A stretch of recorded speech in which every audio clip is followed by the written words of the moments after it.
たくいい加減にしろよ。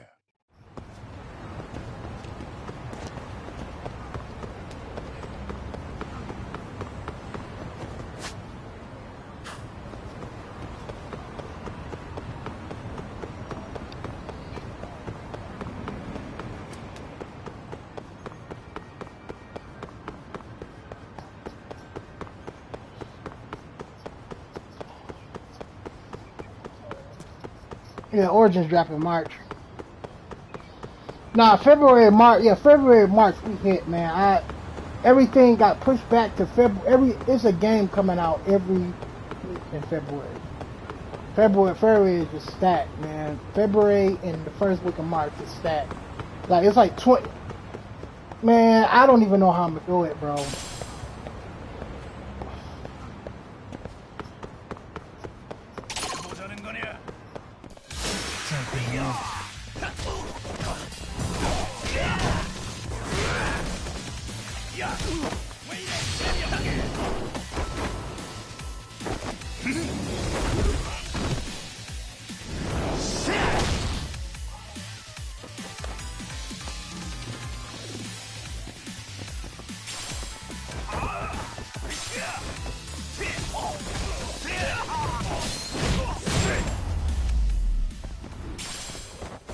しばらく寝とけっての。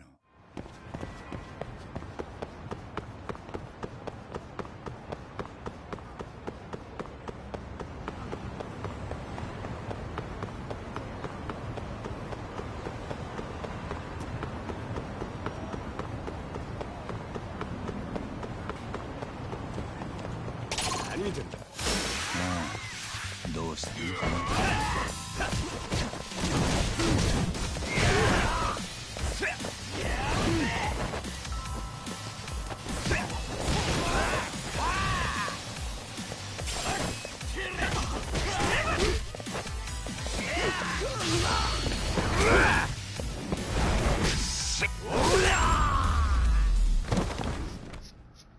たくいい加減にしろよ。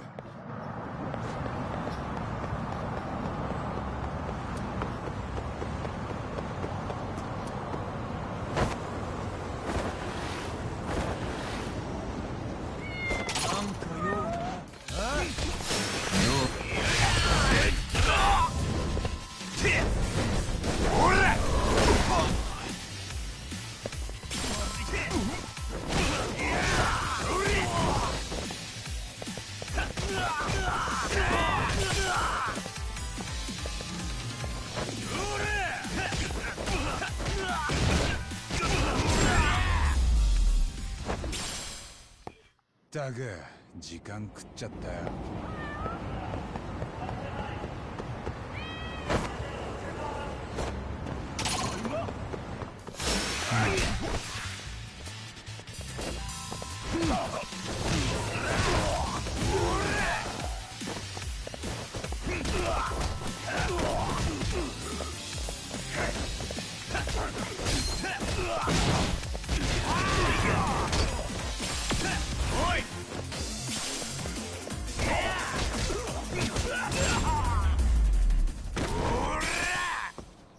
いい加減にしろよ。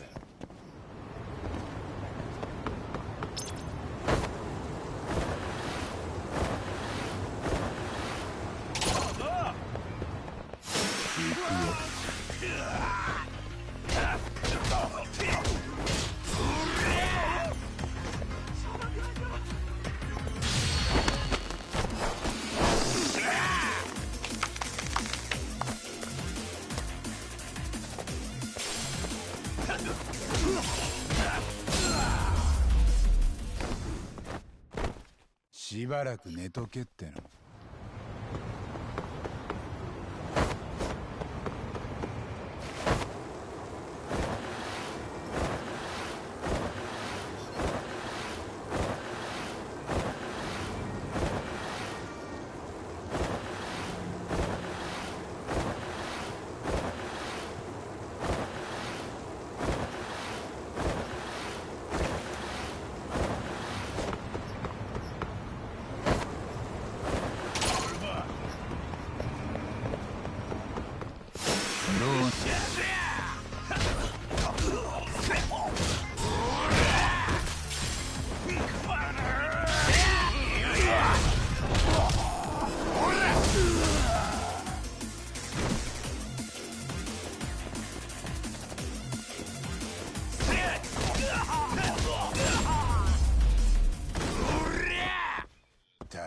い加減にしろや。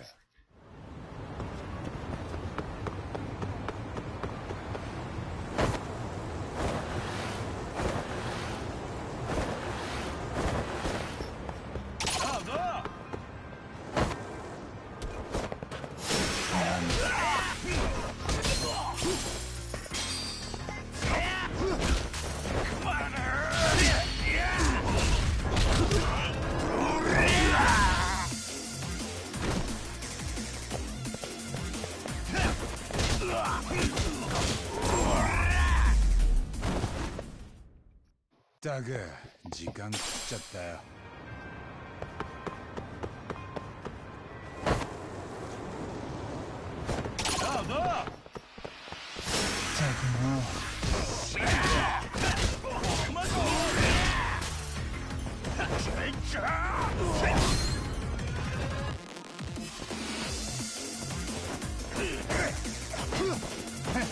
残念だったね。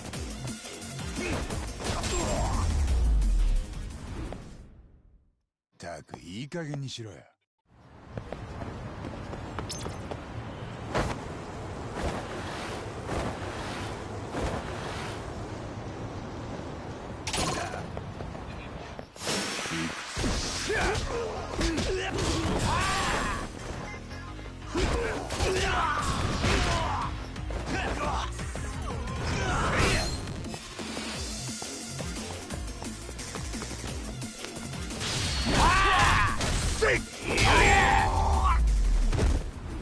ったく時間食っちゃったよ。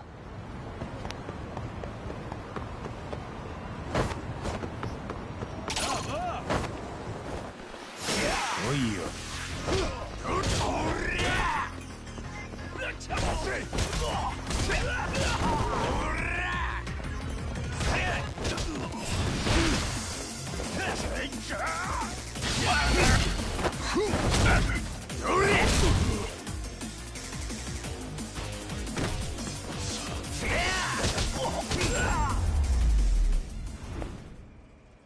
ったくいい加減にしろや。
しばらく寝とけっての。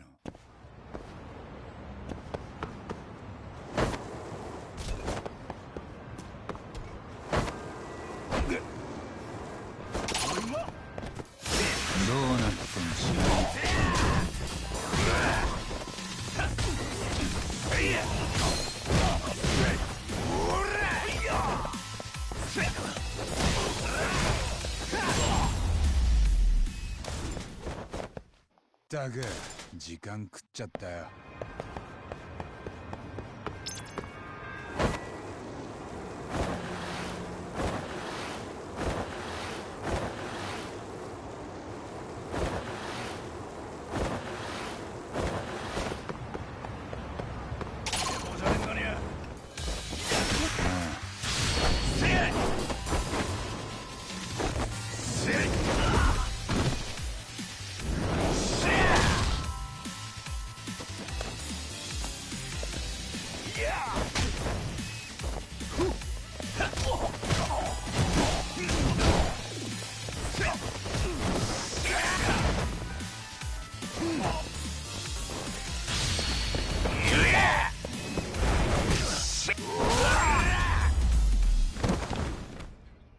ったくいい加減にしろよ。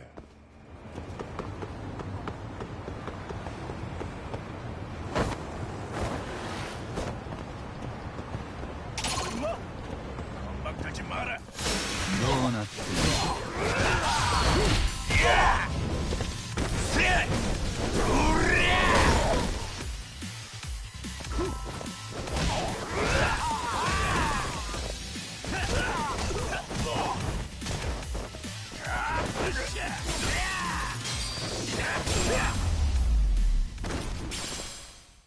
しばらく寝とけっての。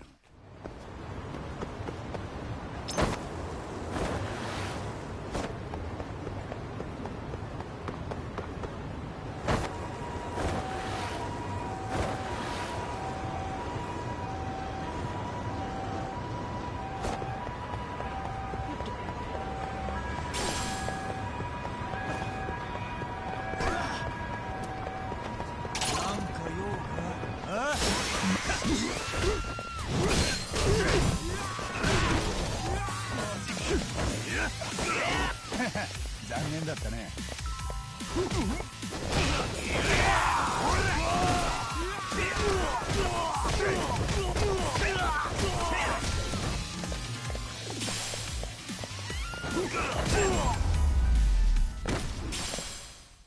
ったくいい加減にしろよ。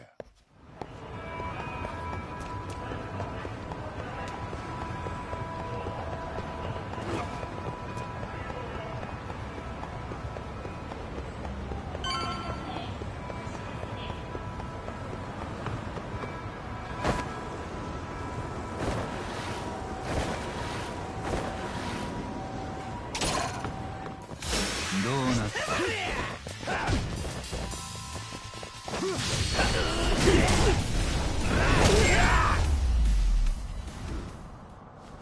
しばらく寝とけっての。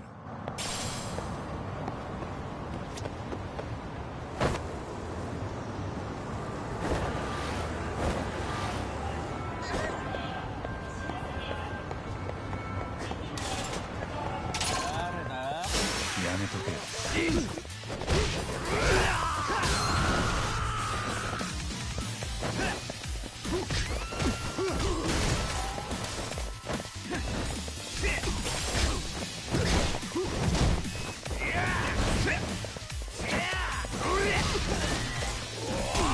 Damn, bro.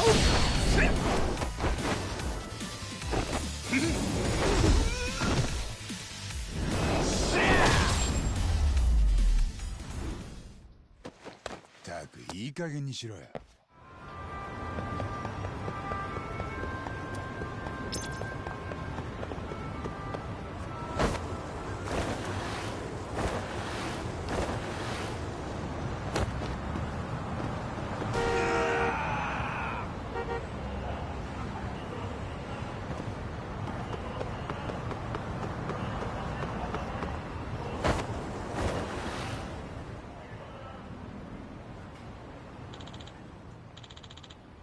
Dog, that was some bullshit.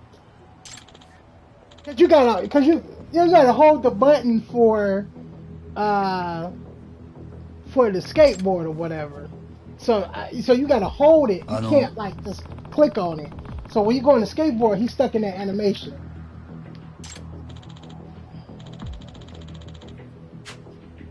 それって。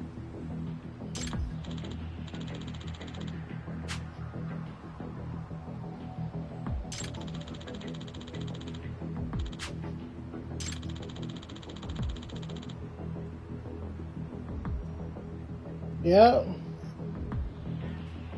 trying to be slick, trying to be like straight up trying to fucking be slick.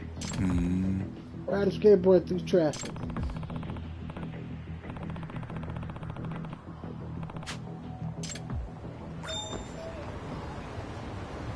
Mm-mm-mm.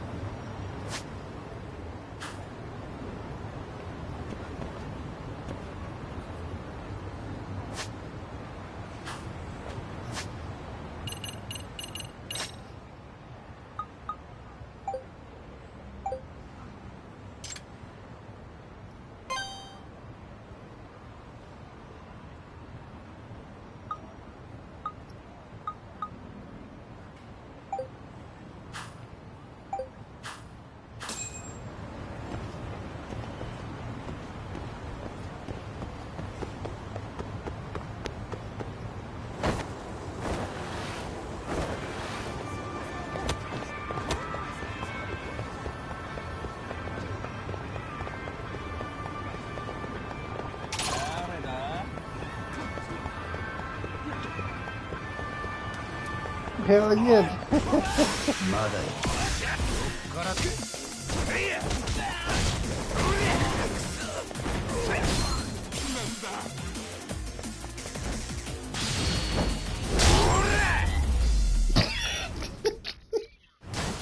たく時間食っちゃったよ。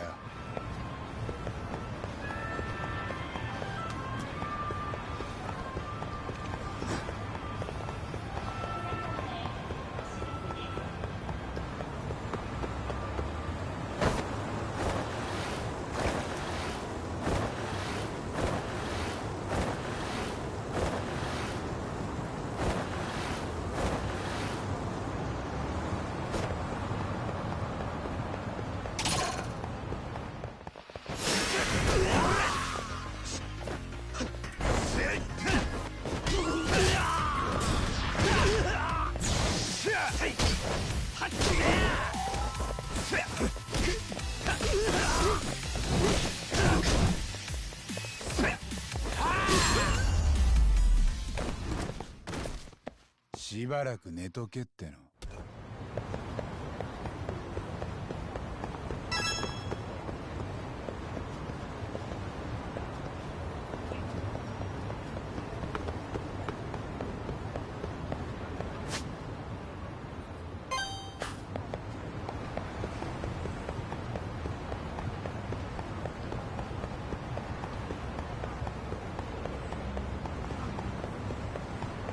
Yeah, because it's two parts. Like we in Yamaka right now. どうなってんしか。So you do shit at Yamaka and then at Kamurocho later.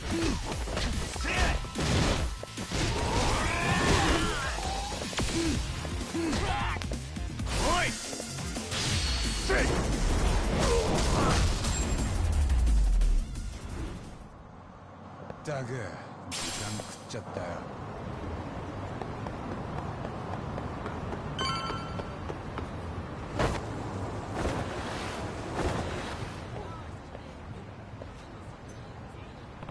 Yeah, yeah, Ray. Yeah, that's my favorite martial arts movie. Yep, the Ray. That's my favorite martial arts movie. 矛盾していますぞ。Man, it became a different movie once the landlord locked their asses in.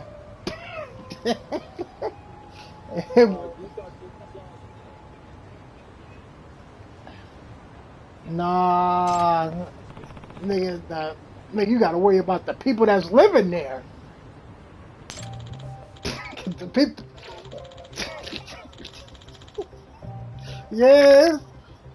He was like, y'all coming to get me. He was like, that's cool and all, but you gotta worry about the people that live here. They want a piece.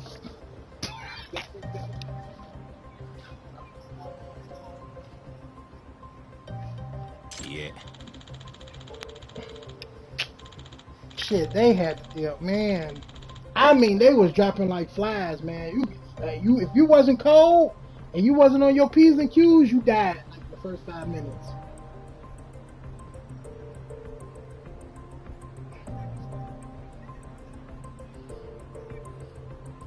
Oh yeah, that was yeah.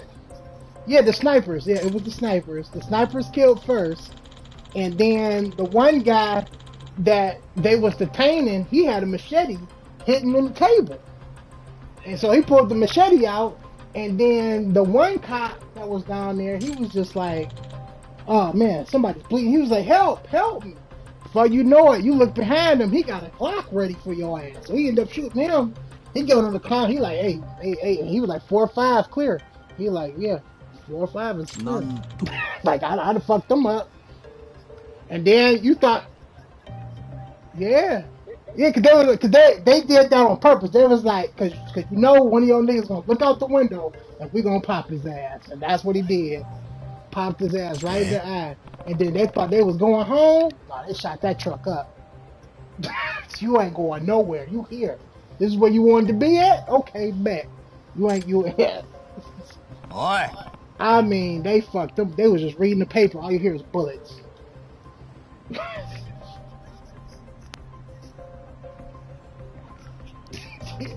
Yeah. Yeah. Yagamishi! Yeah. Oh, man. They shouldn't. Yeah. It was like, yeah, you want to come here, all right? I got you.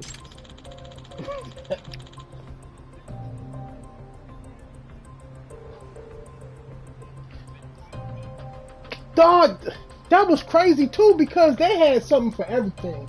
Like the one guy was like, "What was that?" He was like, "Yeah, it was an explosion." He was like, "What's the damage?" He was like, 3 or 4 floors." He was like, "Man, take their stashes and pay for that shit." He was like, now go send my other group of niggas down there." And he sent down the machete crew, and they was stabbing niggas if you was dying, they stabbed your ass if you was in the explosion. So it was like it was no hope for them motherfuckers, man. You wake up after an explosion and somebody with a machete stabbing your ass. There was no hope for them niggas.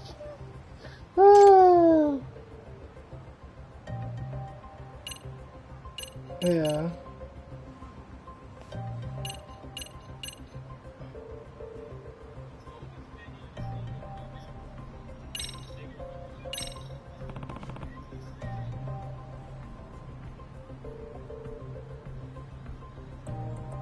Oh yeah, Mad Dog. Yeah, Mad Dog was there. Mad Dog was the shit. Mad Dog was the shit, yo. He just wanted to he wanted to be cold, man. He was like, man, all I do is scrap. えっと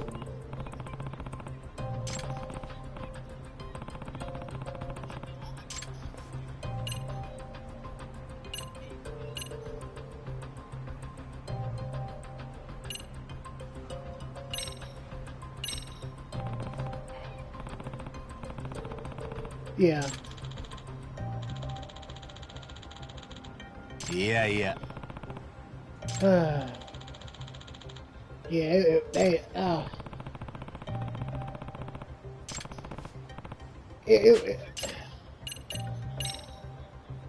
yeah, I mean, well, the guy that's doing it, Eli Garth, um, he wants to do 3, but it's supposed to take place during the gang wars of part 2 because we never got to see the gang war. We just know everybody was dying. So he said if he did 3, it will still be around 2, to show what was going on inside the gang. Because when the gang wars happened, that's when the one guy went to he went to the restaurant to go fight the rest of the gang members. So we didn't get to see what was going on. And then yeah, I want him to do a 3, but I mean, if this is it, that's cool too. But I mean, that was my favorite. Yeah, I remember when it first came out. I went all the way out. I forgot where I was at. I was somewhere, bro. I was far out, and I went to go watch it. And then I bought it. But yeah, that was my favorite martial arts movie. 1 and 2. 1 and 2. One was cold. One was cold, but I like both of them, man. Like, both of them was cold as fuck. Both of them was cold as fuck. But yeah, that last fight scene with him, Mad Dog, and his brother, man, he was beating they ass. He was beat. It's to the point where you see somebody getting their ass beat, but man, oh man, it was. He was beat. Yeah, he was beating the brake off these niggas. He was not playing. Only thing that fucked him up was he was trying to start. He was trying to kill niggas. Cause they wasn't fucking him up. But when he tried to kill his brother, he was like, "No, I can't let you kill my brother, bro."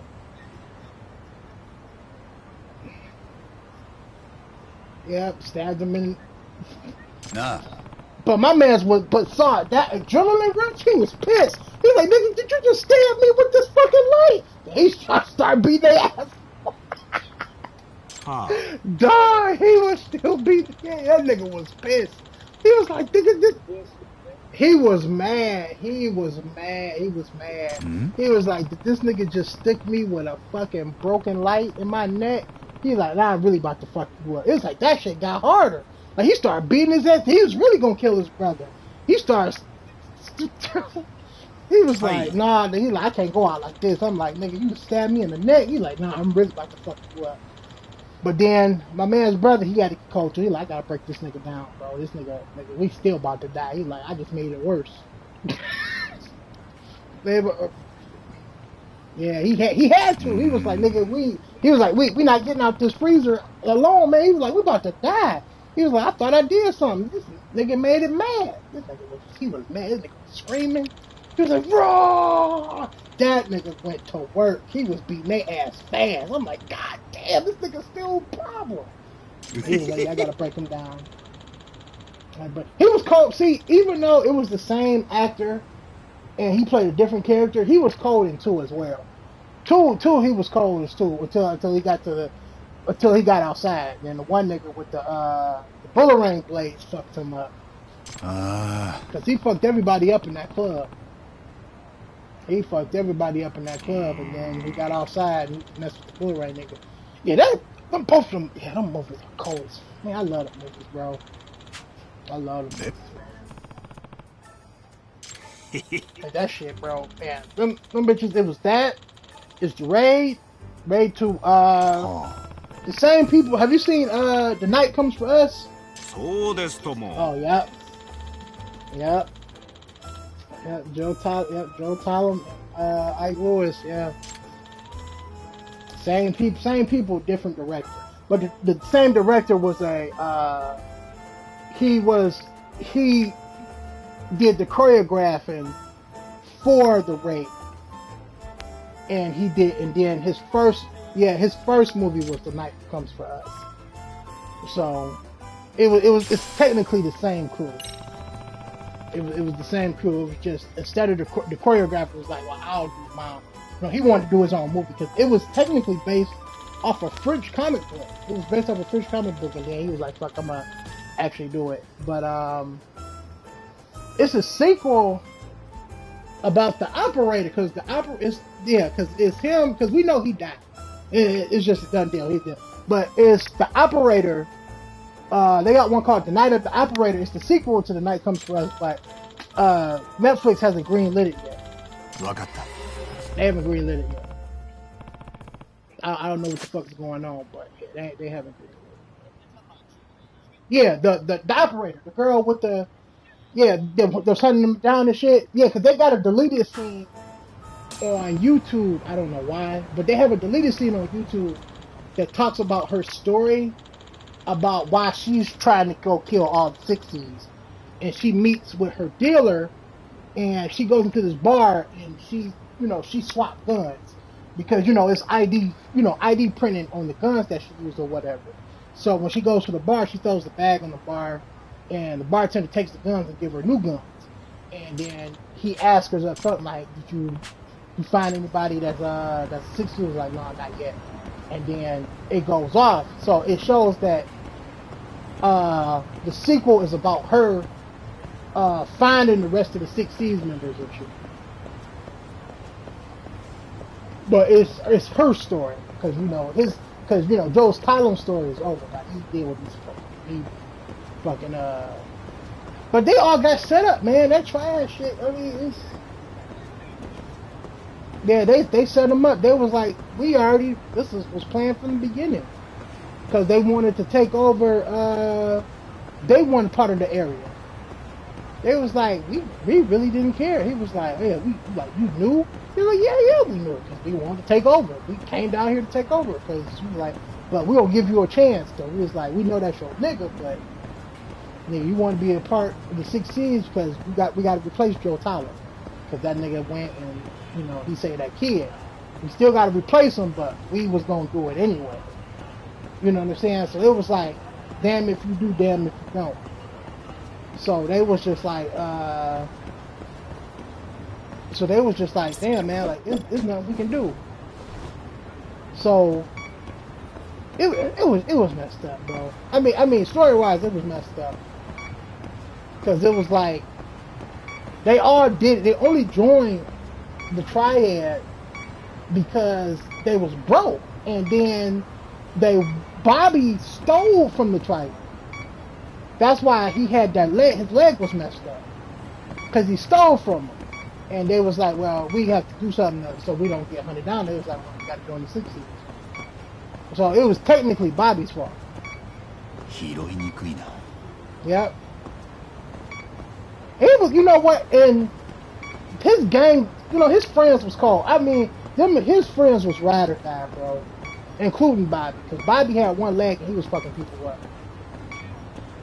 Yeah, his friends were ride or die. His boy, his cousin, they was all cool. I hated that his cousin died, but he was like, man, he didn't even care. Like, he went to smoke a cigarette and shot one of the guys. They shot him up. He did not give a fuck to the very end. But I was mad. I know he was heartbroken when his cousin died, because the girl with the piano wire fucked his hand up and ended up killing him. And then he just broke down. He was like, damn, all my friends died. And then Louis, he came. He was like, nah, I can't let my boys die. I mean, I don't know.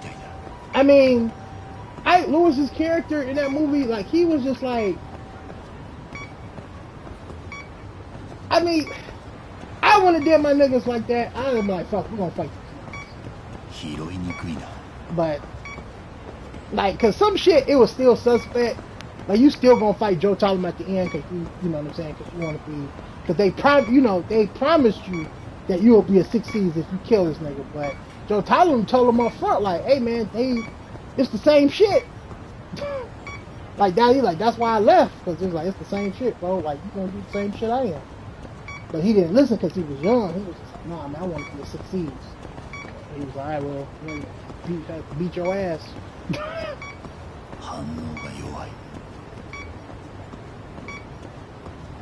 that shit, yeah. Both, all three members, all three members is cold as fuck.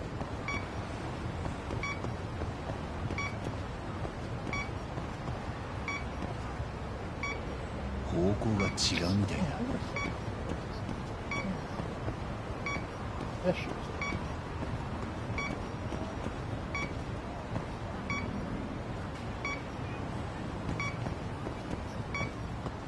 Yeah, Bobby was smart. Bobby was on it. Cause when he got into the elevator and Aito's girl was in the elevator, cause he was like, yeah, you gotta get up, cause it's about to get wild. You know what I'm saying? So he was like, you gotta get her out of here. And then they was already coming upstairs.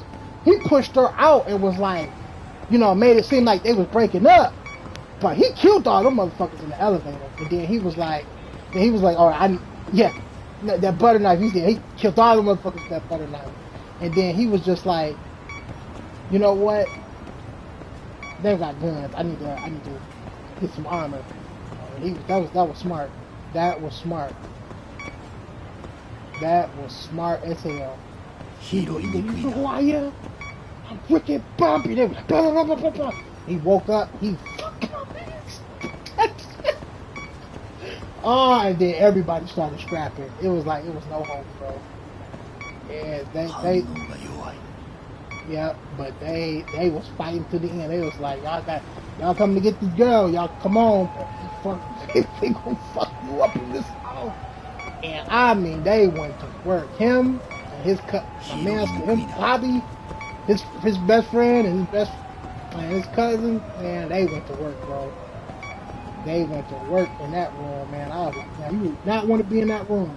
And then the leader, the leader tried. He was like, God, what the fuck? Listen, all these people out there, ain't nobody coming down there. And that's when he sent his real people. He was like, I gotta send my clique. Like, they ain't nobody coming back. It's like I'm sending all these people up there, and they dying.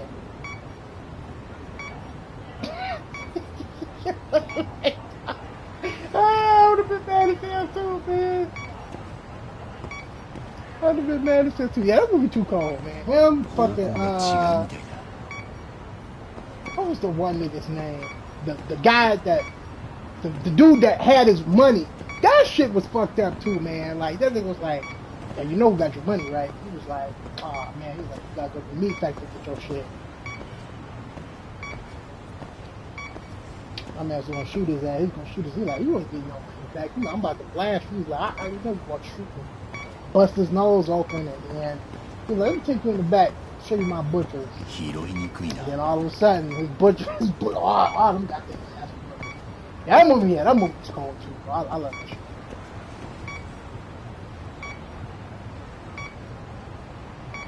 That's why I be thought. It's like, it's weird to me that people don't know. Like people was like I hip to the raid. I was like, I hip to the raid, man. Raid, because the raid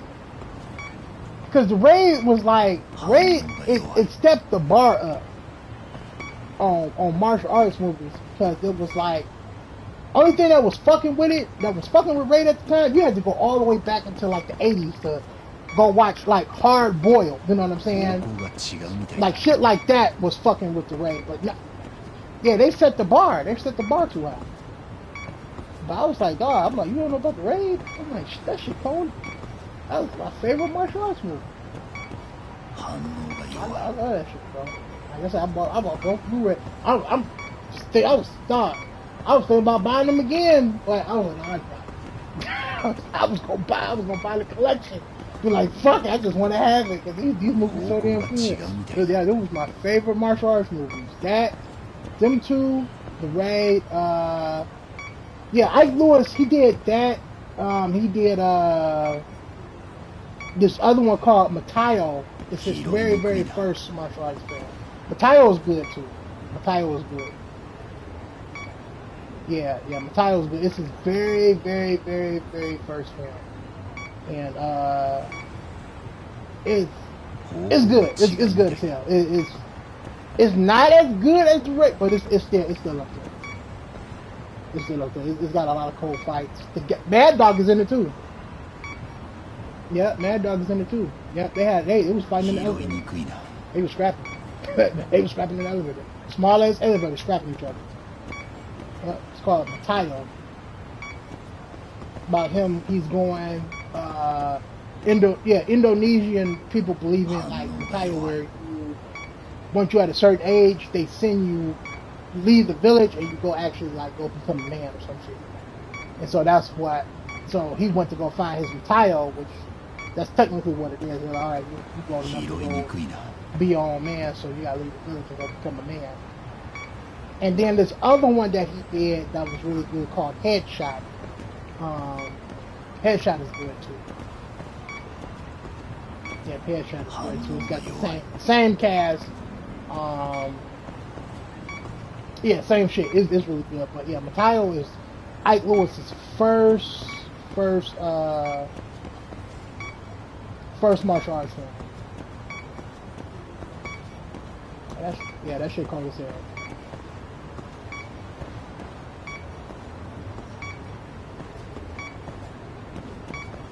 Yeah, did you see Raging Fire with Donnie Yen?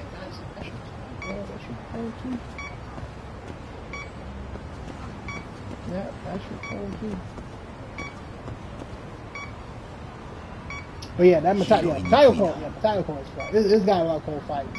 The last three fights at the end was cold as fuck. He fought siblings at the end. He fought his brothers. There's one tall brother, one short brother. One knew Taekwondo, the other one just knew Kung Fu. But they was brothers and shit. Like they was brothers and like this this human trafficking shit. And the one brother that was tall with the glasses, he knew Taekwondo. And then the main villain, he just knew Kung Fu. He had to fight both of them niggas at the same time. It was cold. It was cold. For his first movie, it was good. And that's when I got hipped on his ass. I don't know what's fucking good.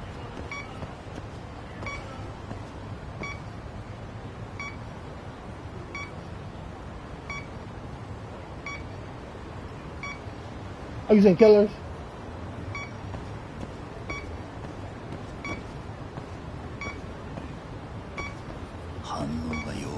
Yeah, no. Killers is cool.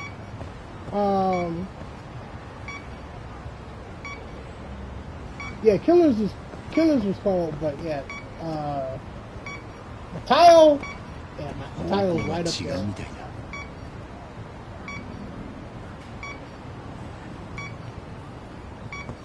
Who got Mateo? I'm trying to think who got Mateo.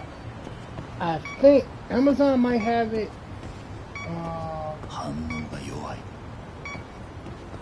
Yeah. I think Amazon might have it. So what's here? This is in the middle of the screen.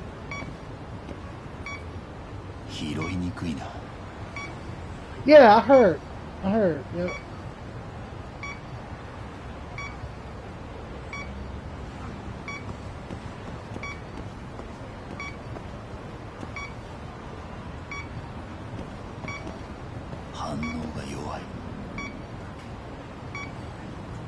Yeah, they know what they were doing, bro.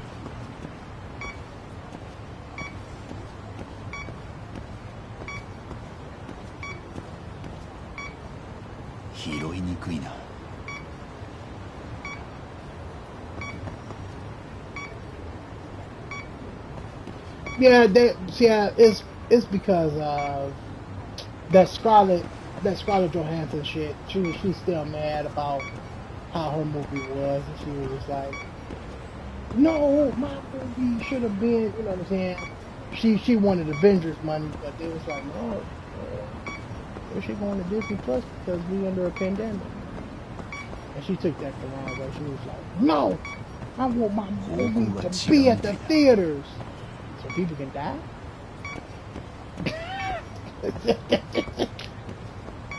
And so she went to court for it. She was like, and then she thought about it like, damn, I'm gonna mess up my money. She was like, no, I need to actually calm that shit down.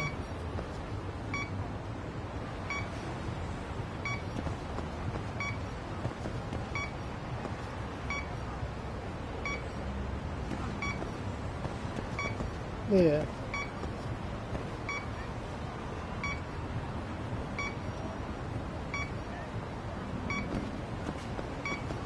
Nope, it's not. Not like, no, not especially not like for that. Like,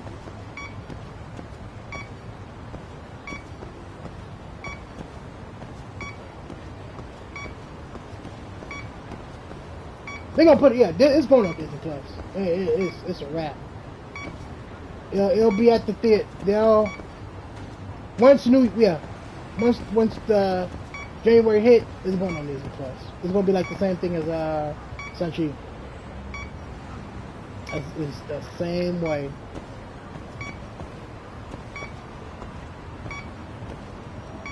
That's what I'm thinking. Yeah. So I'm like, okay, it's beeping, but then they're showing the green light. But I can't.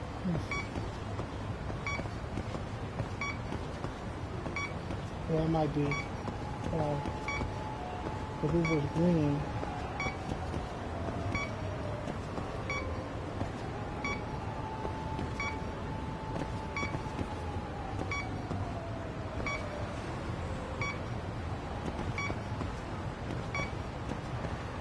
Yeah, that's what I'm saying. Like, dog.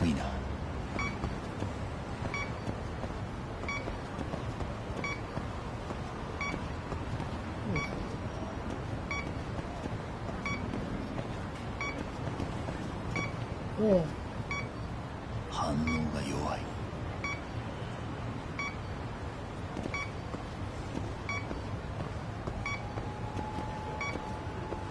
No, it's not. It's just,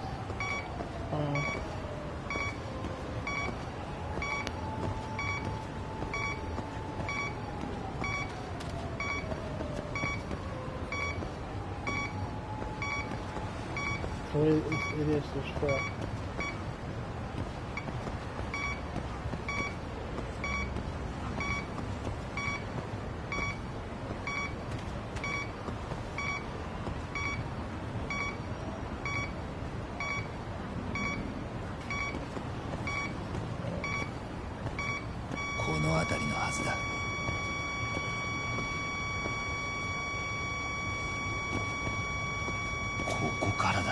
Lost it there.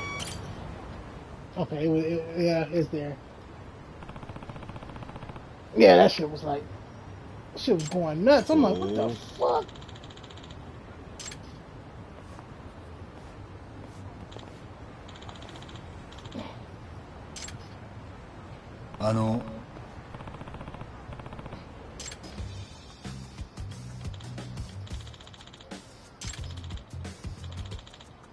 へえ。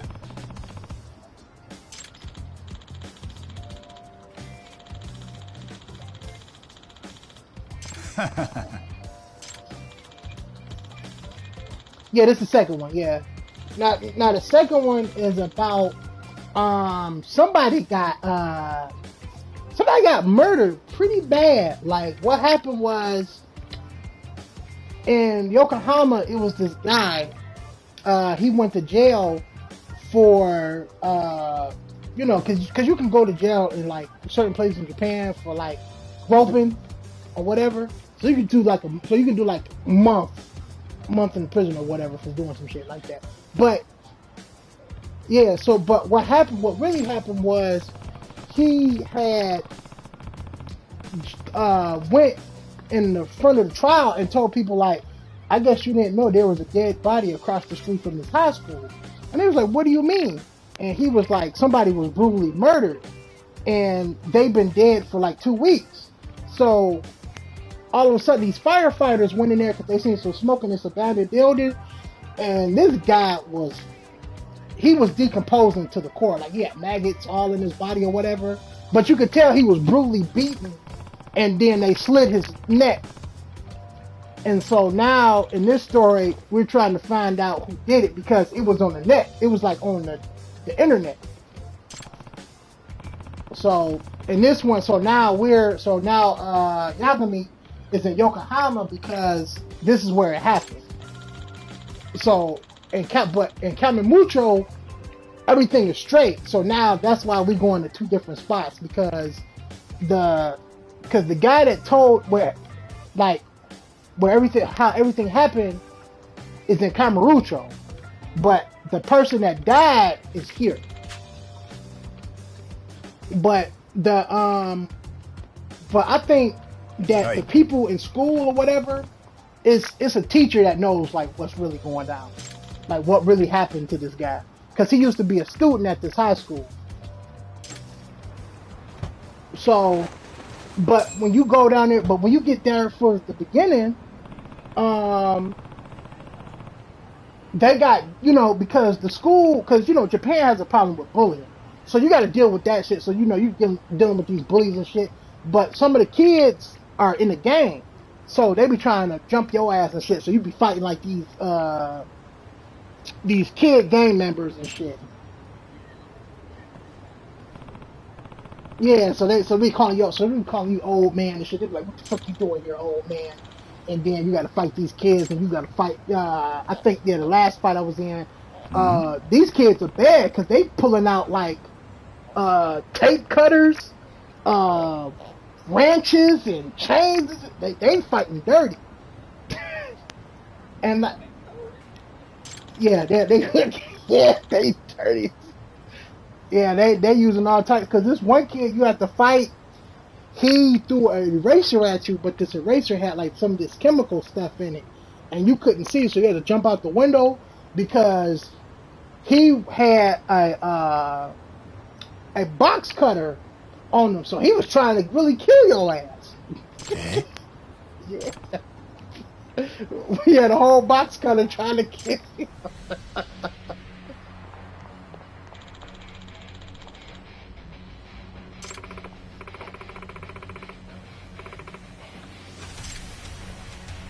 Oh man, it was bad. So it was just it was bad. Cause the kid came up to you, he was like, "Hey man, I'm about to." He was like, "I got something to tell you, old man." He pulled out a box cutter and started trying to cut. It was like on some dirty shit.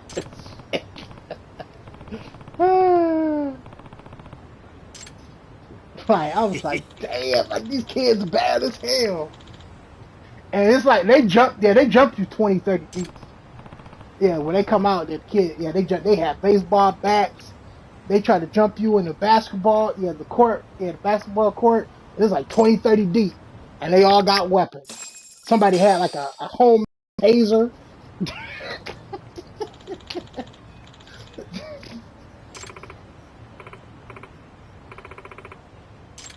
Yeah, but see, Yagami, since the first game, he has a new fighting style called Snake. And what it is that when you fight people with weapons, he can disable them. So, like when people are like having bats and shit, you can grab them, and it goes into like this command sequence where if you push the right buttons, it'll go into an animation where he'll smack the weapons out their hand and shit. And then, yeah, yeah. So it's like, so you just got to be quick on it because people could still sock your ass out of it. Like if it's people, yeah. But then,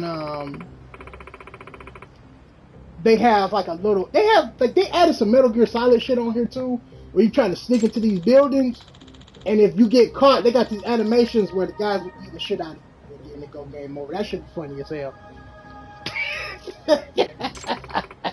That should be funny as hell because the first time I played it, I tried to sneak into this apartment complex, and I didn't know how to choke out my mans, and so my mans caught me up. So they played like this scene where he was fighting the guy back, and the guy took his hand and like socked the shit out of Yagami, and Yagami he was out cold. That shit was funny as hell. I was like, damn. So it's so you yeah. So and then they got scenes where you try to sneak over the guards, and then the guards will grab you and they'll handcuff you like, yeah, you going to jail, and they go game over. So it's got like Metal Gear Solid shit on here too. Yeah, it's cold. It's cold. Oh, this shit is cold.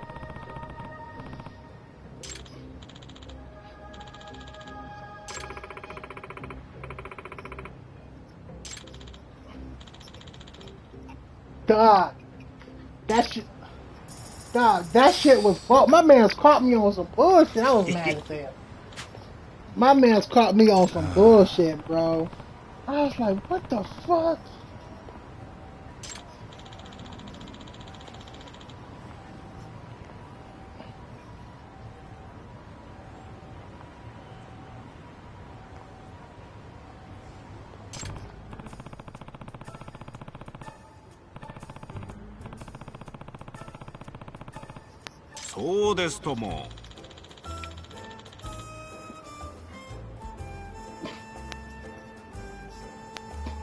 Yeah, so you gotta wait. You gotta throw the coin all the way behind his ass. So when he look down, you just gotta walk. You can't run through his footsteps. People like, who's there? And he look. He's like, hey, come here. And then they're going to the cutscene where you trying to run away, but that man he stopped the cutscene. You like, no, you ain't going anywhere.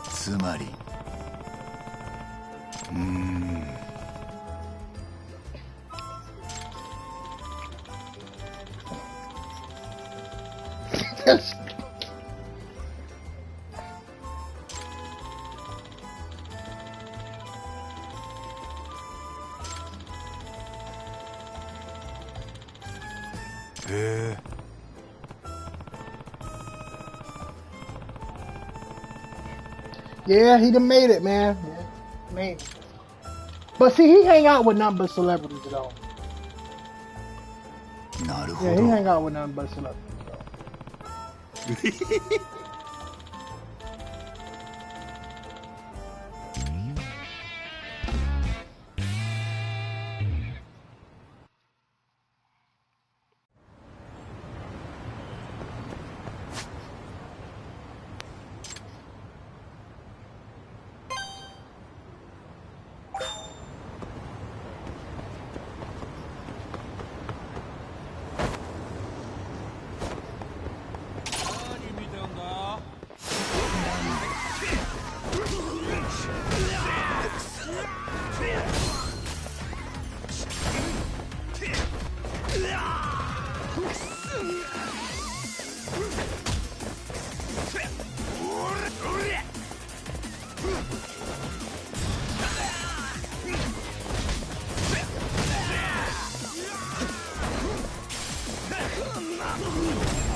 いい加減にしろよ。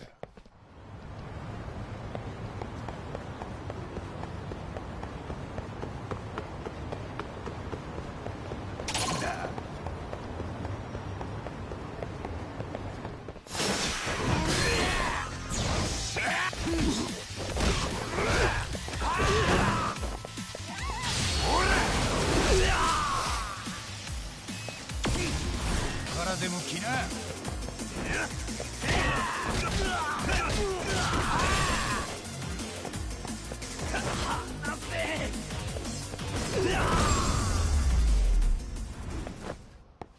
しばらく寝とけっての。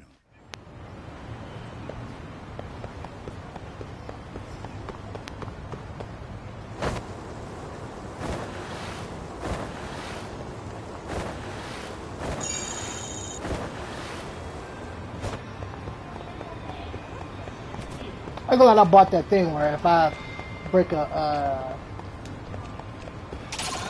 establishment, I'm gonna get fined for it. I had to buy that shit.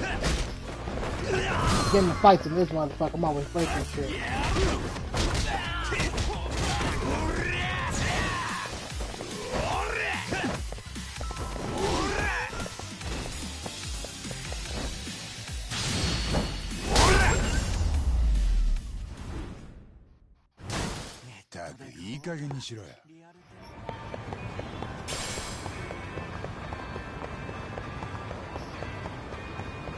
Yeah, I couldn't deal with this shit because there's too many stores here, man. I don't want them to be like, you broke my store. Get the fuck out. Like, no, I'm straight.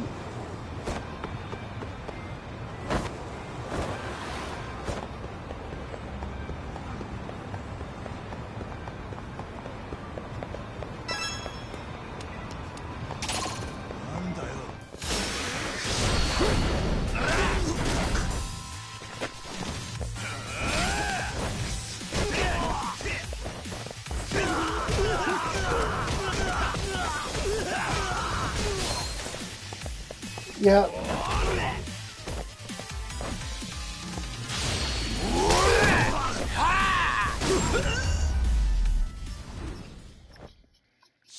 Man, some of these heat actions, bro. Yeah.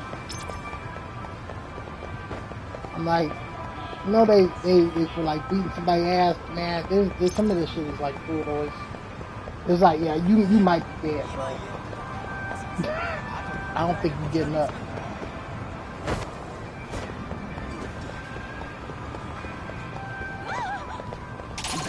Kiri was breaking people down, man. That's just how he is.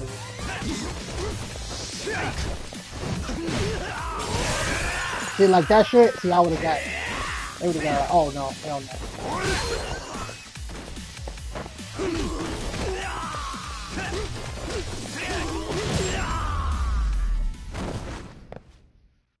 See, they'd have been like, get the fuck out! But I think I bought, yeah. See, it shouldn't say shit, though. Oh yeah, see, yeah. He's like, oh, welcome to my store. You can come in and, as long as you... If I ain't buy that shit, he would have been like, broke my window! Get the fuck out!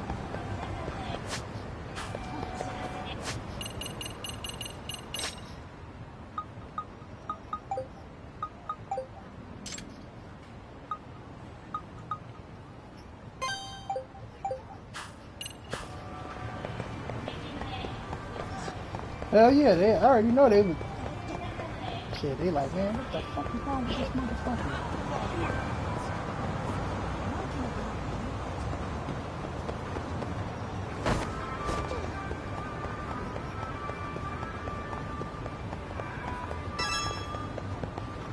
Okay, somebody talking about some shit.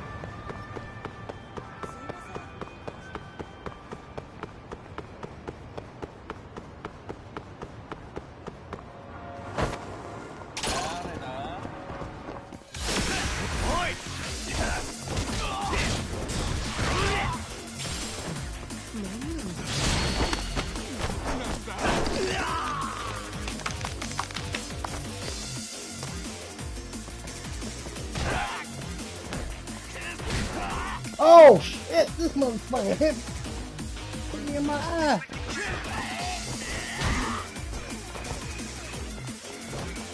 I ain't stunned. しばらく寝とけって。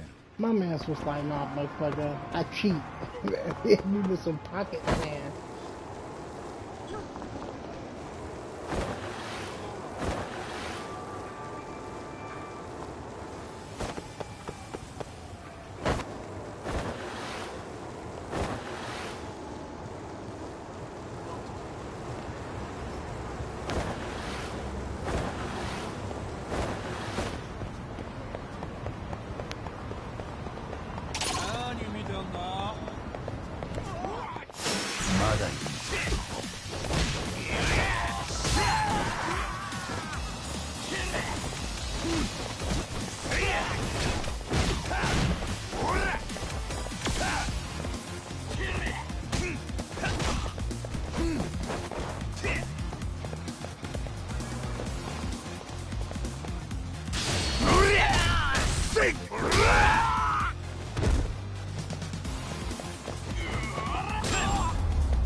たくいい加減にしろよ。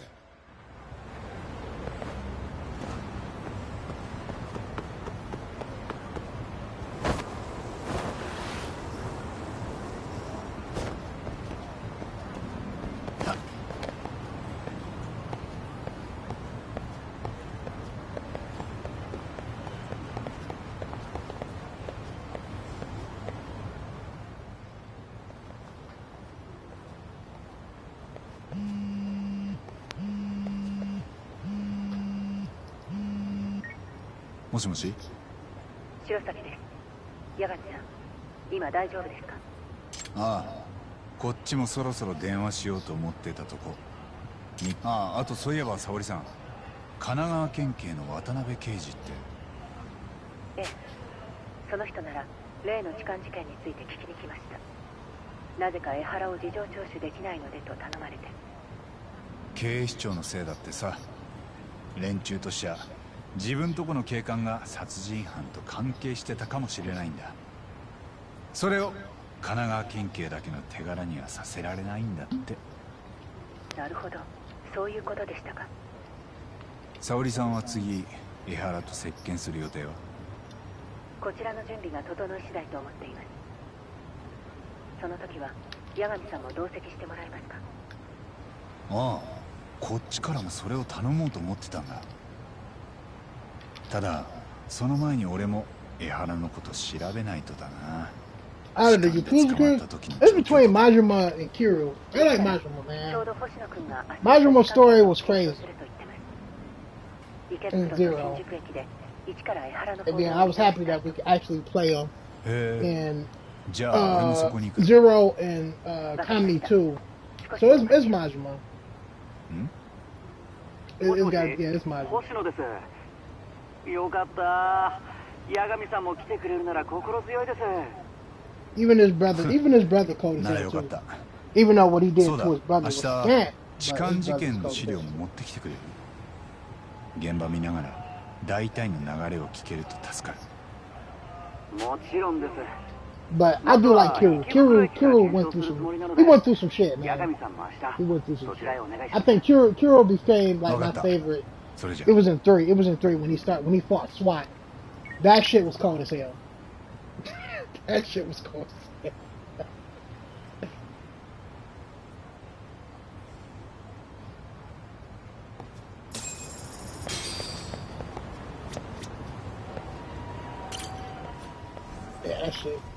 Yeah, that shit in 3 when he fought SWAT. That shit was cold as hell.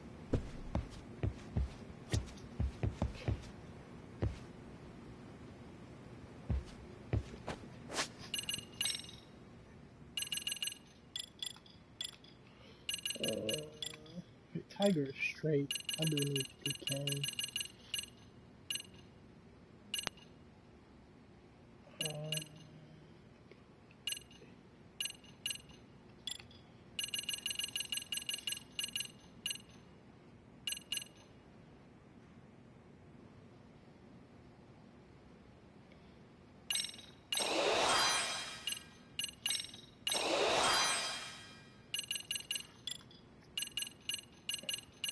Only thing I didn't like about Zero though was you had to do those you had to actually do the real estate missions to get their stuff. Yep. Yeah, you had to do the real estate, and then you had to do the yep.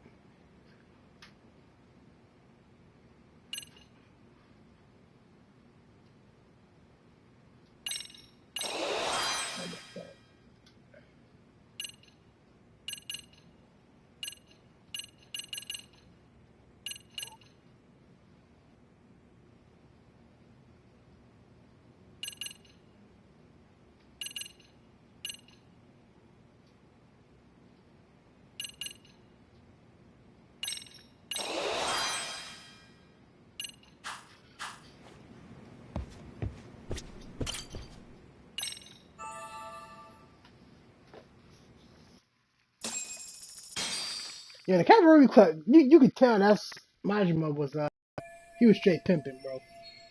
Getting girls off the street. He was like, hey, you wanna work at this club? I did all that shit, man. I found like the finest girls. I was like, you gotta work at this club so I can get my mad dog. That's the only thing I cared about. As soon as I got that mad dog down, we used the dagger. I was like, it's a wrap. I got both of those bitches before I beat the game. I was like, fuck, I'm gonna do that real estate shit.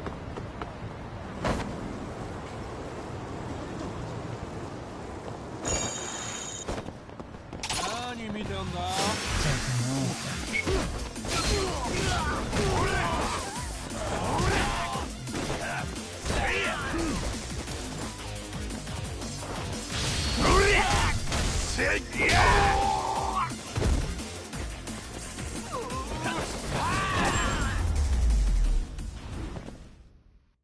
しばらく寝とけっての。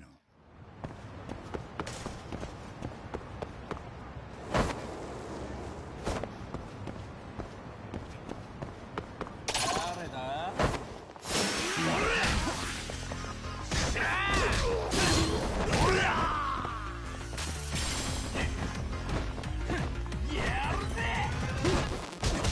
し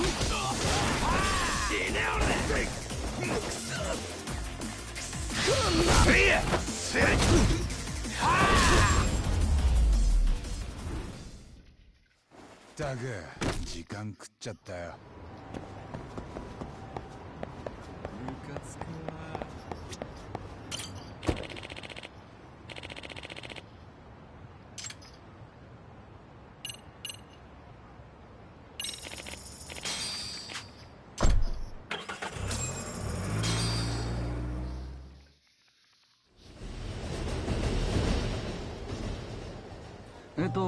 八神さん、その看板ですね。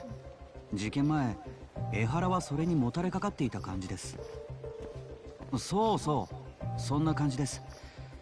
江原はそこに立って痴漢する相手を物色してました。このキャップにサングラスの男が江原です。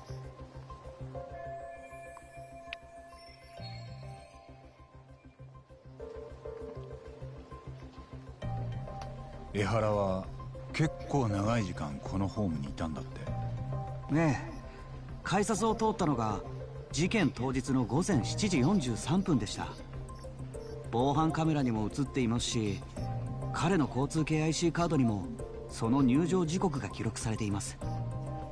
その後このホームを1時間くらいうろつきながら女性を目で追ったりしてました。痴漢相手を探して1時間も。ええ、気持ち悪いですよね。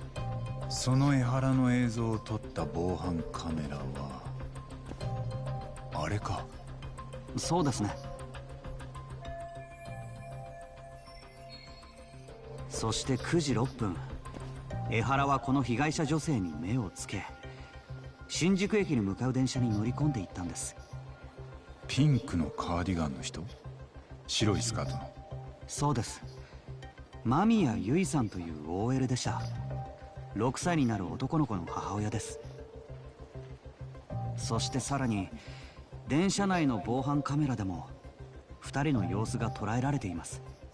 被害者の証言によると、痴漢は最初手の甲でお尻を触っていたようで、それからだんだんスカートの中に手を入れてきたそうです。胸くそ悪いな。What? My man. 抵抗しなさそうな My man, that's おと how な he しい was 感 on じの the 女性を play 狙った ball. んでしょうね。 He was like, 頭にきますよ。Say, I need to go to prison 犯行 right が起きた quick. この電車は Let me grab this 次の girl's 新宿 butt. 駅 He までノ slipped ンス his トップで hand under her 6分。 skirt. 被害者はその間 Oh, 怖く damn, て for 助けを 6求め minutes. られなかったそうです。この映像俺のスマホにも送っといてくれる？ええ。では次は新宿駅に行きましょう。この後向こうで痴漢が捕まる姿は痛快ですよ。まあその人がうちで弁護した被告人なんですけど。この電車は各駅停車。もうすぐ新宿駅です。八神さん。今はこの電車空いてるけど、事件が起きた時はもっと混んでたよな。ええ、普段あの時間帯の乗車率は 180% ですって。で、俺が今いる位置がだいたい江原の立ってた場所か。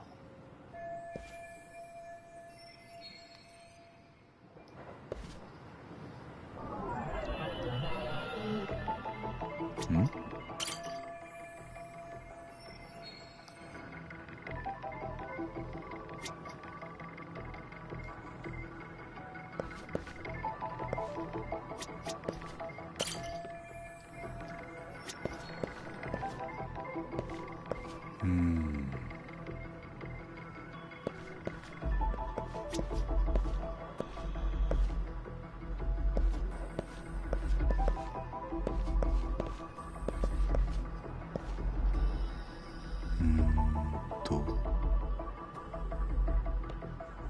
これはなんだ？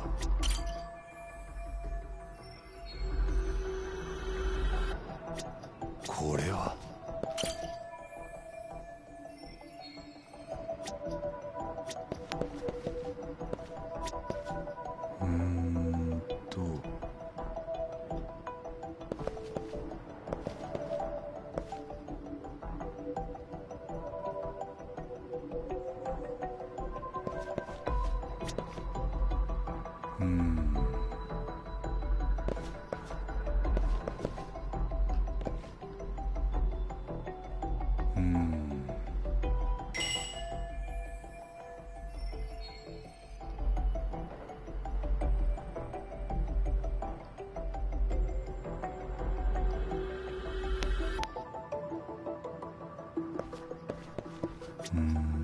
と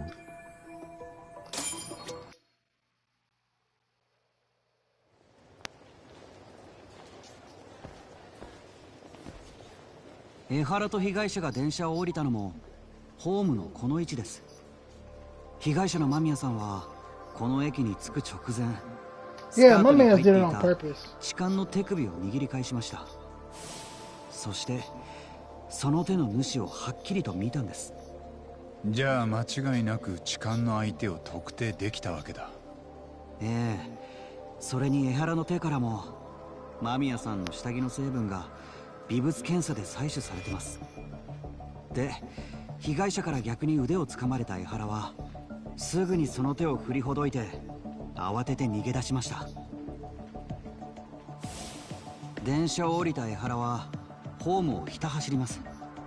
それを被害者の間宮さんが追いかけたんです。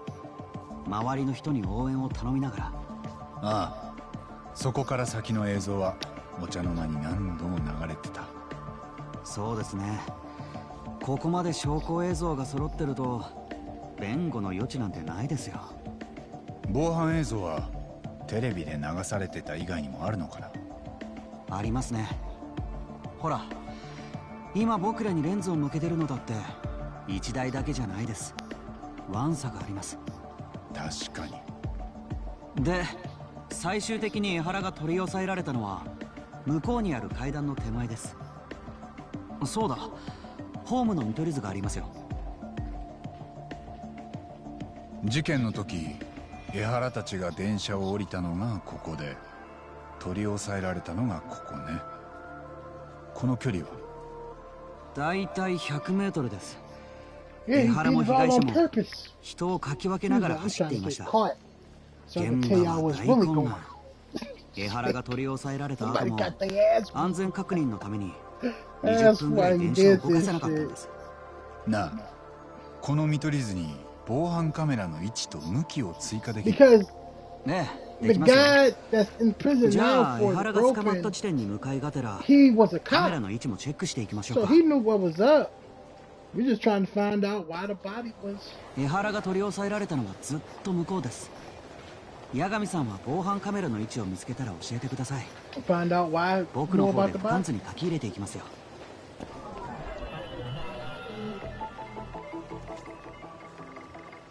これは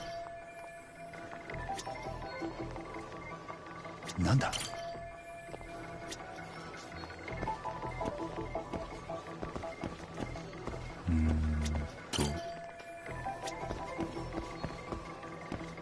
これは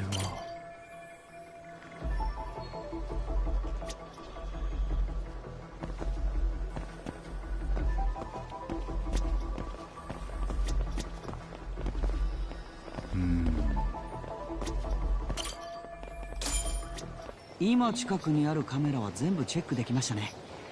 じゃあ少し先に進みましょう。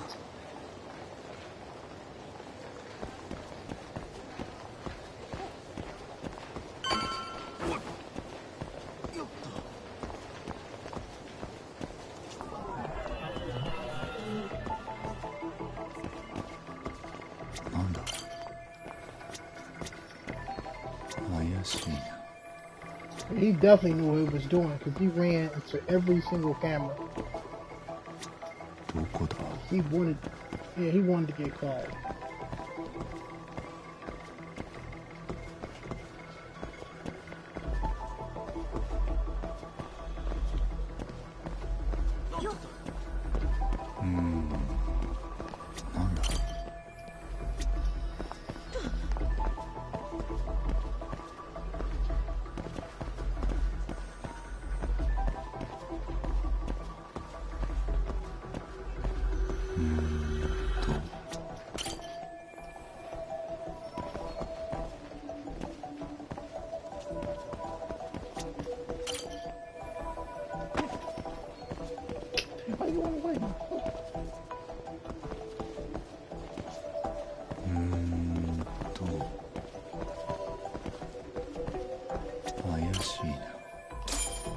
この辺のカメラはチェックできました。もう少し先に進みましょう。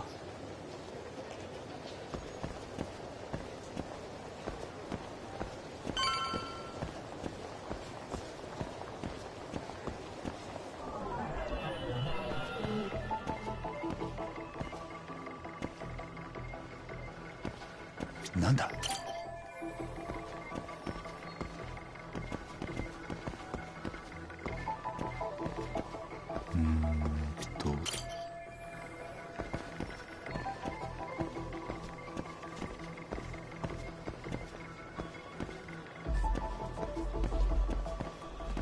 怪しいな。どこだ？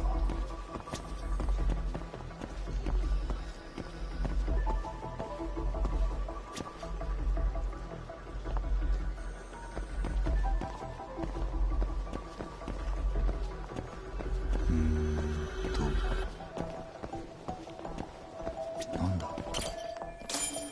カメラはこれで全部チェックできたと思います。駅ホームの俯瞰図が完成しました。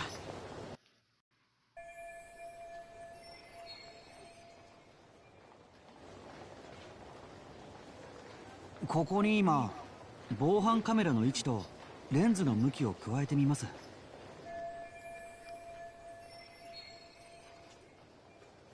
これは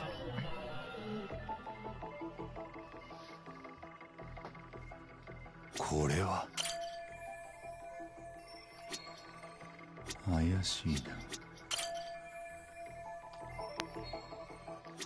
これは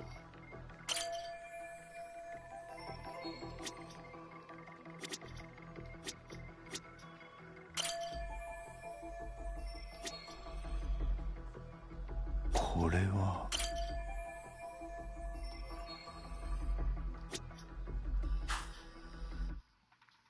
江原が痴漢をしてた時の状況は大まかに言ってこんなところです。どうですか八神さん、何か気がついたことは？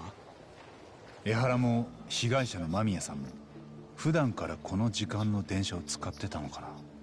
ええ、被害者は通勤に利用してるので平日はほぼ毎日。江原も通勤利用なんですが、犯行当日は休みで別居中の奥さんのところへ行く途中だったそうです。じゃあホームで1時間うろついてたことについては何て？その奥さんに会うのが億劫でなかなか電車に乗れなかったと。あの人は何を聞いてもそんな言い訳じみた答えばかりなんです。痴漢もやってないって言うんですが、見つかる証拠は全部有罪を示してました。結局裁判で無実を主張できる根拠は一つもなかったんです。痴漢は実際にやってた。でも江原はその日息子の敵である三越柴が偉人帳で殺されると知ってたんだ。お尻に目がくらんで魔が差すような状況じゃない。ええ、そこを考えると江原にとってこの痴漢騒ぎは計画的なものだったはずです。もしかしたら現行犯で取り押さえられるところまで全部。ああ、結果としてその痴漢行為自体が三越柴殺しのアリバイになった。だからどれだけ大っぴらに殺しとの関与をほのめかしても最後には無関係だと言い張れる。Look at him. He was like, な man, んか he だん was だ like, ん he's 得体 grabbing, が he 知 was れなくなって touching き some ました。 titties. Grab 江 him. 原はまず間違いなく三越柴殺しの一味と関係してるよ。けどそこを口割らせんのは難しそうだな。あいつは多分この件に捨て身でかかってる。息子さんの復讐を果たすためにですか？ああ、共犯者たちは誰なんでしょう？江原はベテラン警官ですし、殺し屋なんかとつながりがあったりするんですかね。そういう連中を雇って息子の敵を撃ったとか。もし仮にそんなコネがあっても大金がかかるだろうな。江原にその当てはありそう？いいえ、学校を訴えた裁判費用でカツカツだったようです。そっか。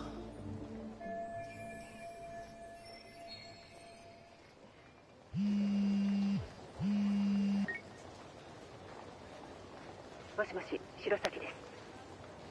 ああ、沙織さん。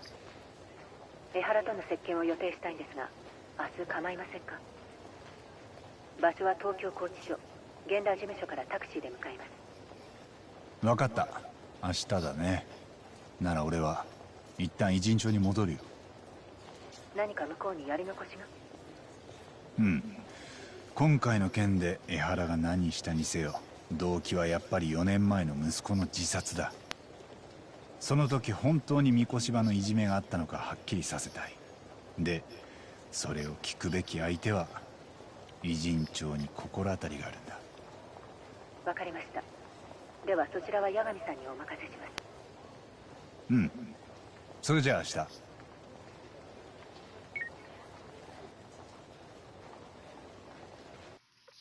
I thought we was going back to Kamamocho. Nope, we back in Yokohama.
ったく時間食っちゃったよ。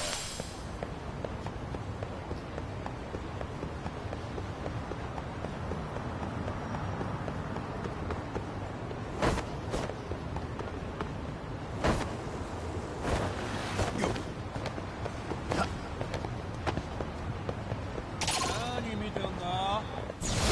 おいよ。Oh,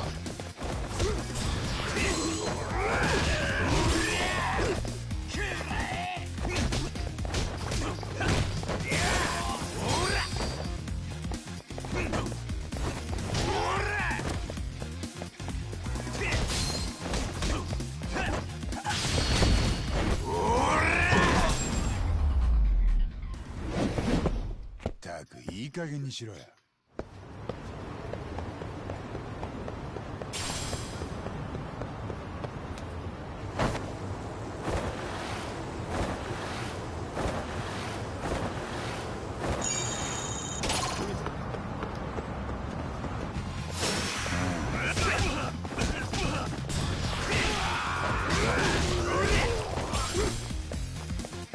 からでも切っ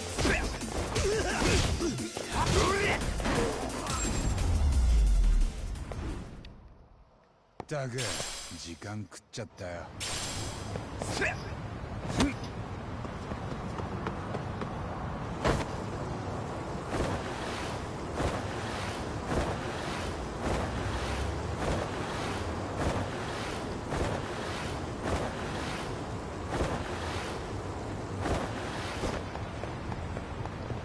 んか用か。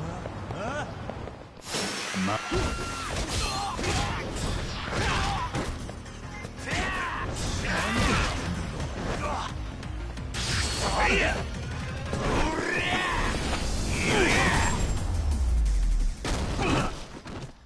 しばらく寝とけって。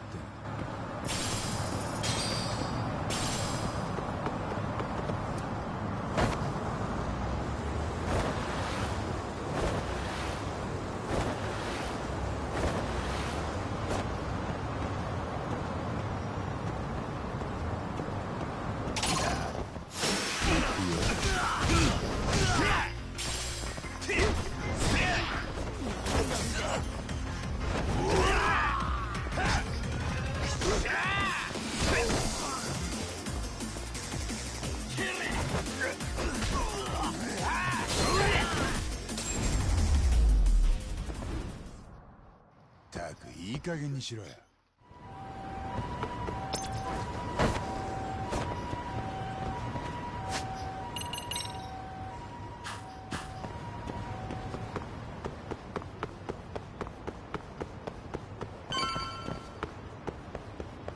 We're back at the school.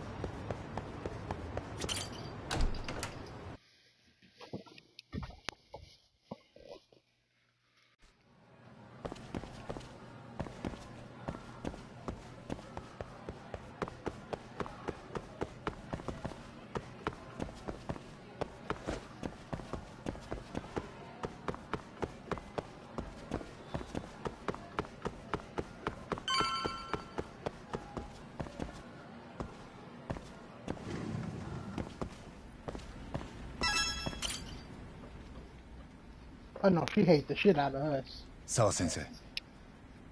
もう構わないで。私は何のお役にも立てません。三越柴博の殺害には十中八九江原さんが関係してます。私には関係ありません。江原さんは三越柴が敏郎君を自殺にまで追い込んだと思っているようです。でも第三者委員会も裁判所もそんな事実はなかったと。どっちが本当なんですか？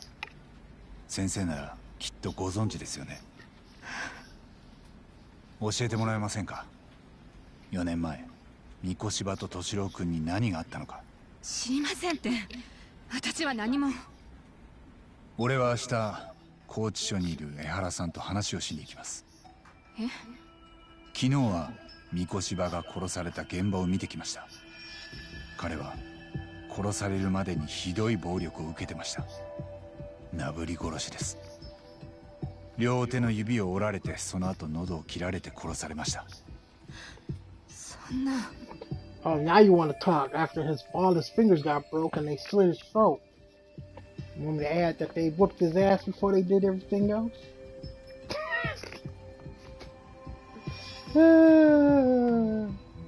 They tied my man's up to a chair and they went to work. They were just beating his ass. They're like, we're gonna whoop your ass first before we start. 同じ日に痴漢事件を引き起こしてた。まるで自分だけは三越柴殺害に無関係だとアピールするよ。でも本当にアピールしたかったのは多分そこじゃない。江原さんは自分が息子のための復讐を成し遂げたんだとみんなにそう言いたくて仕方ないんです。その死体の主は三越柴博と言います。彼は4年前私の息子を自殺に追いやった。そんな江原さんと明日渡り合うには俺にも材料が必要です。4年前本当に彼の息子は三越柴のいじめを受けてたのか。今俺が先生の口から聞きたいのはそれだけです。その答えなら変わりません。三越柴君がいじめをしてたなんて事実は。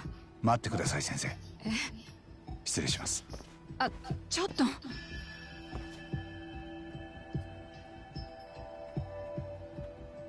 この写真の彼が江原敏郎君ですよね。彼がここで聞いてると思って答えてください。それでも三越柴のいじめがなかったと言うんなら俺も先生の言葉を信じます。そしてもう二度とこちらにお邪魔しません。どうですか？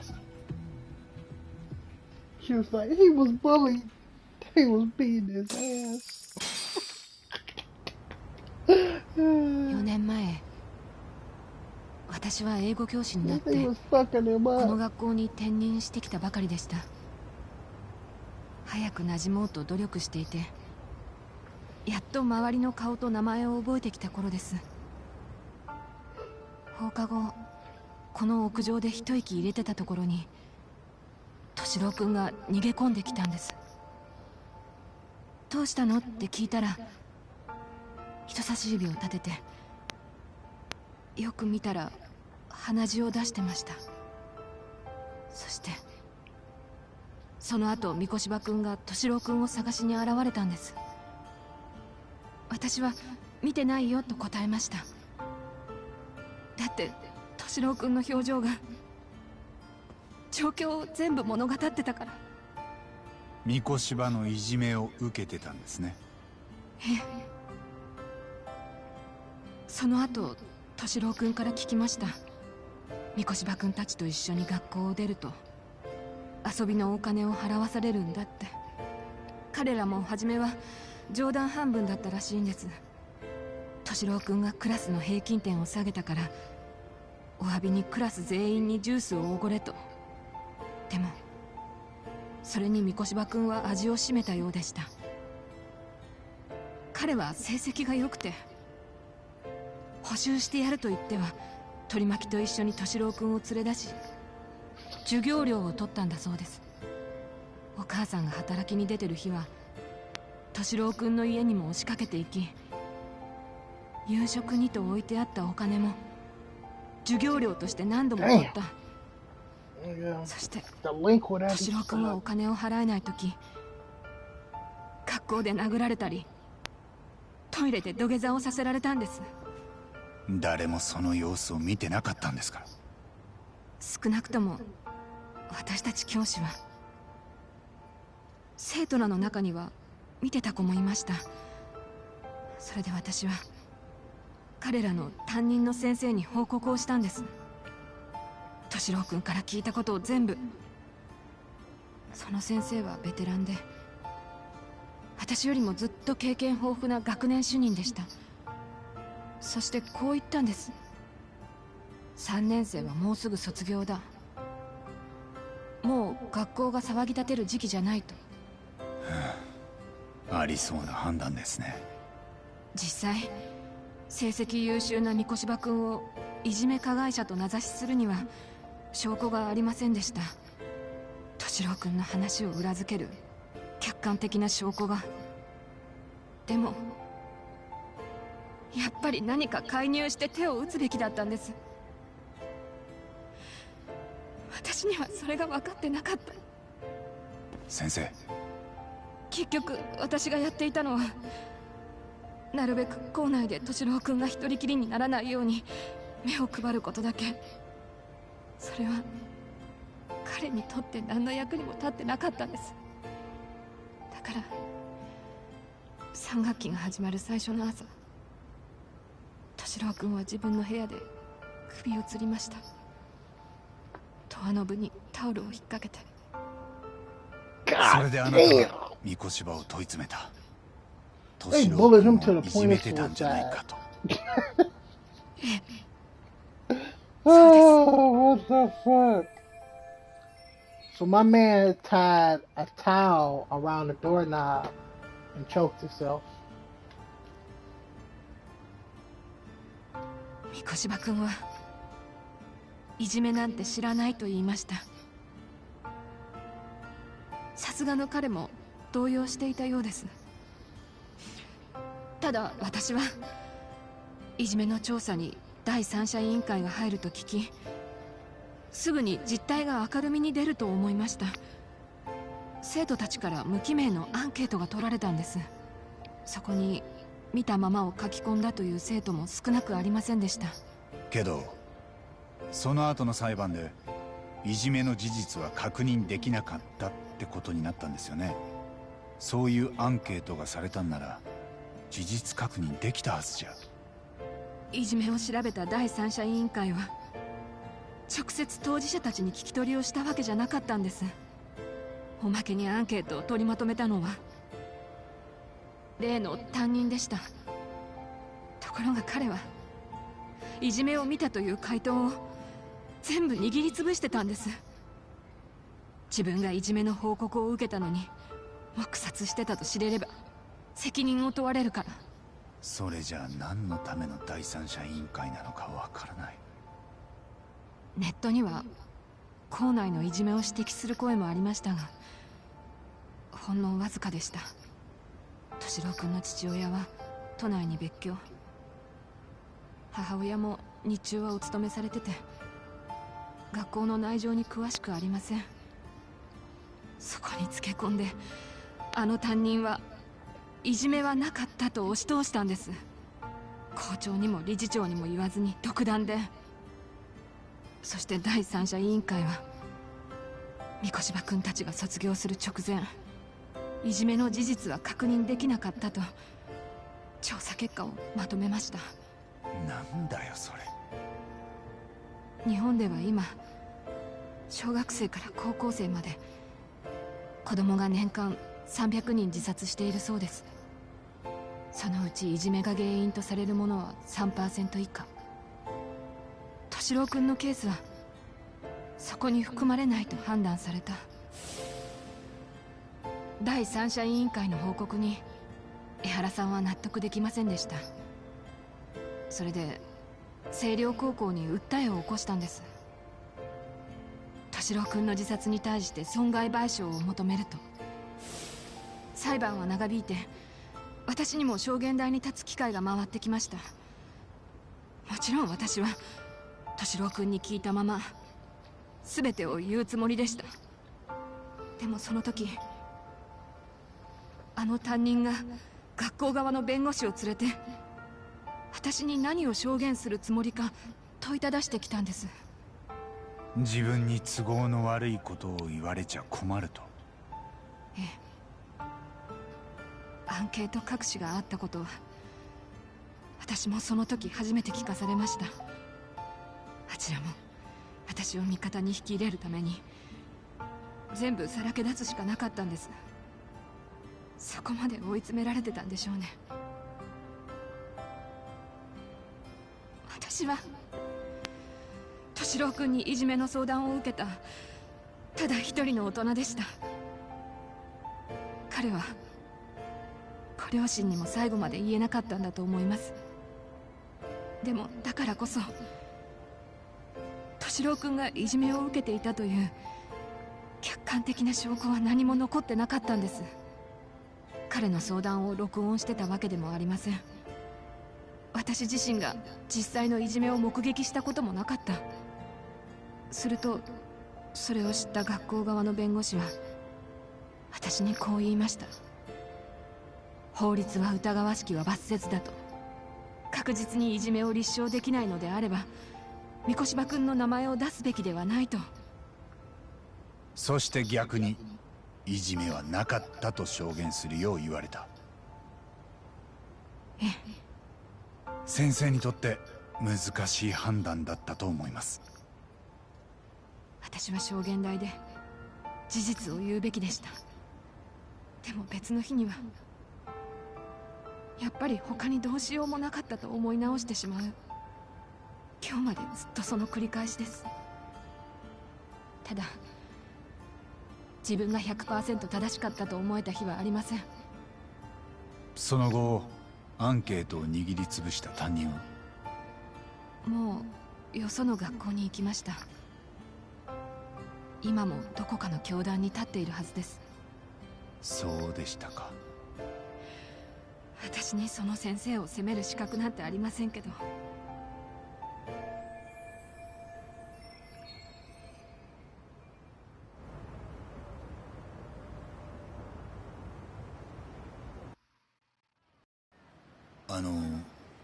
先生は三越場のいじめがあったことやアンケートが握りつぶされたこと他にも誰かに言いました？ Yeah. いえ、言ってません。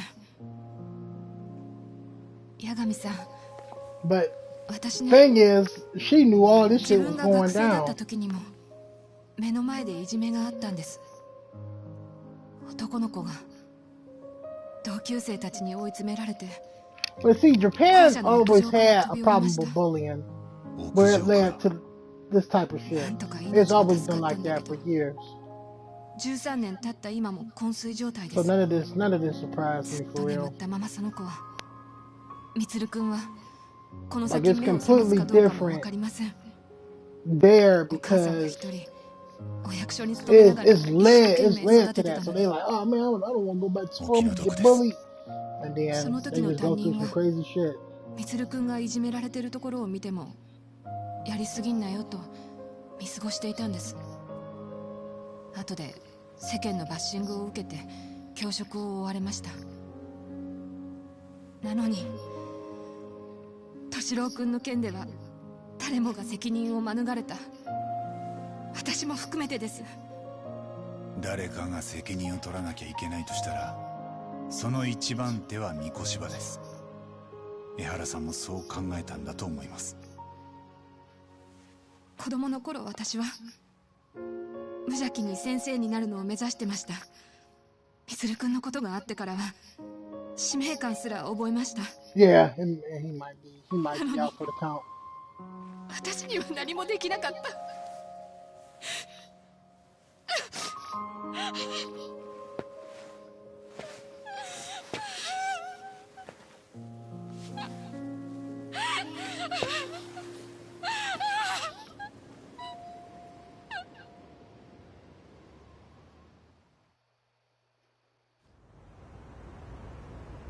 Yeah, cause she couldn't do nothing. There's like I ain't trying to get bullied and bullied either. I just had to watch it go down.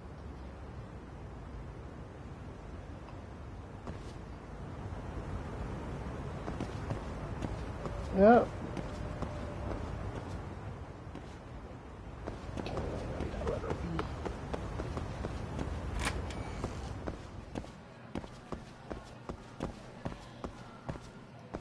Yeah, no, it's still like that.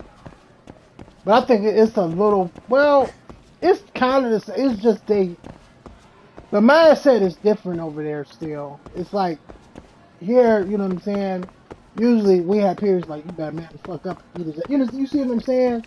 But there it's like, they like forced to take it because they don't want to cause no trouble.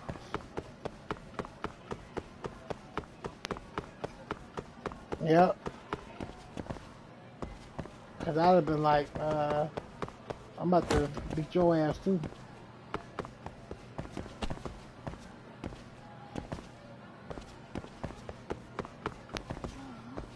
Can I leave out? Which one? No, I can leave out here.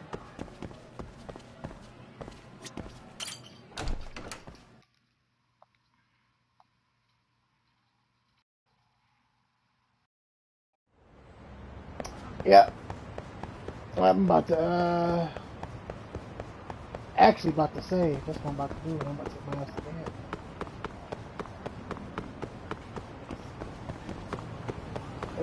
I got a lot of stuff to do in the morning. どうなる。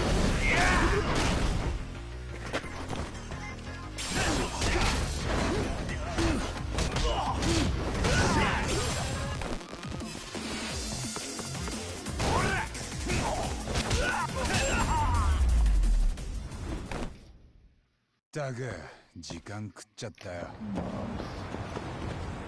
I didn't say my shit.